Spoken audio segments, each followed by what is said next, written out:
For most people, your financial life starts out really simple. You're a single person, you make a W-2 income, you pay for your rent, you pay for your expenses, and you move on. But over time, you get older, you get married, you have kids, you have income from many places, maybe you own a business, and your financial life starts to get really complex. People come in and they say, I just need to simplify my financial life. How do I do this? So in today's video, I'm gonna walk you through a number of ways to simplify your financial life. The first one is to start reverse budgeting. Before you start reverse budgeting, you do need to get understanding of your cash flow. You need to understand what comes in and what goes out. So let's say you bring in $20,000 a month, you spend 10, you have $10,000 of surplus.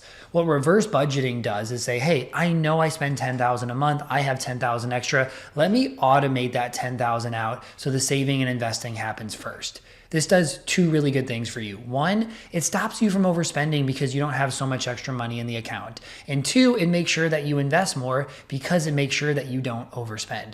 Reverse budgeting says, hey, the money's coming in, right when the money comes in, I'm gonna automate that $10,000. Some is gonna go to debt, some is gonna go to investing, some is gonna go to savings for college for our kids. Whatever those goals are for you, you can just automate those dollars. And automating your savings is a really important thing to do. Number two is exactly what we just talked about. Automate everything in your financial life. I've written a ton about this. I've talked a ton about this, but in today's day and age, you can pretty much automate everything. You can automate your savings, like I just said. You can automate your investing. You can automate what you do into your 401k. You can automate paying down debt. You can automate paying off your credit cards. You can automate paying literally every bill. I highly recommend you try to automate as much of your financial life as possible. This takes you out of the equation. It stops you from second guessing whether you should invest into the stock market or not. It really just pushes you to do the right things and not end up getting too busy and stopping those from happening. The third one is to set an increase in your 401k every year. A lot of times people forget what they're putting in, their income goes up, and they don't end up actually investing more. Most 401ks, you can do this simple thing where you set it for every year on this date, I want you to increase my investment rate by 1%. This is something that's going to increase how you invest. It's going to increase where you're going to get long term, and it's also going to stop you from having to remember to do it. This is a really great way to simplify your financial life. The fourth one is to create a financial plan. It sounds like a lot of work, and I'll be honest, in the beginning, it will take some time to build your own financial plan. But once you actually have a plan in place, laid out, and you know exactly where you want your money to go, that will simplify your financial life. Most people get stuck in this decision spot. They know I can do a backdoor Roth. They know you can invest in a taxable account. They know they can increase their 401k. They know they could do a mega backdoor. They know they could save for college. But at the end of the day, they can't make any decisions because they don't know which one's the right one for them. Once you create a financial plan, you have clarity on exactly where your money should be going. So when you have to make decisions, you know. Here's a real life example, right?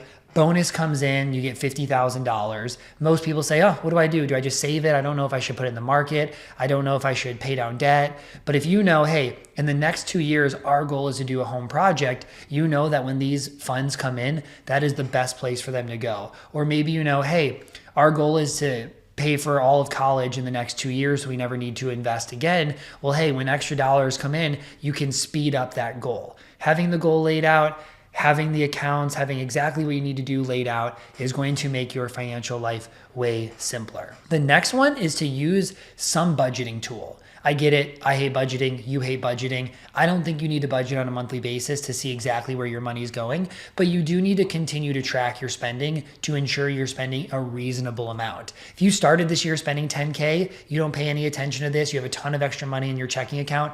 When you end the year and there's way less money, you might have no idea that you spent more because you didn't pay attention. Using a budgeting software will help show you, hey, you are spending on average $5,000 more a month than you did. And then you can take a step back and say, is this okay? Is this feasible, or do we need to rein in our spending? But this way you don't have to download credit card info, etc. You just need to go into the budgeting app, maybe categorize a few expenses. And you could do this every 3 months, every 6 months, etc. But you do want to check in on it and see where that goes. The next one is just hire a tax professional. So many people DIY their taxes.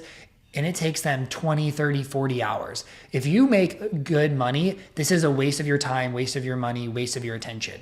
Hire somebody to take this off your plate. That way you don't have to worry, am I doing the right thing? Am I doing the wrong thing? You don't have to spend a ton of time doing it when you could be doing something else.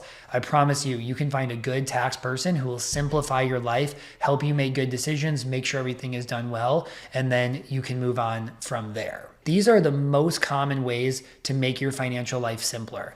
I like to always use the metric return on hassle. Return on hassle says, what is the hassle that goes into doing this? If this is barely a needle mover, but it requires a ton of time and attention, it's probably not worth doing.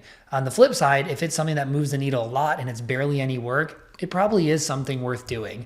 But after this video, I highly recommend you audit your financial life, you simplify it, you do everything you can to make it as easy for you to manage as possible.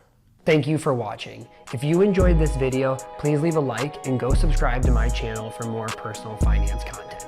And as always, please leave your thoughts in the comments below, and I promise to get back to every single one of them. We'll see you back next week.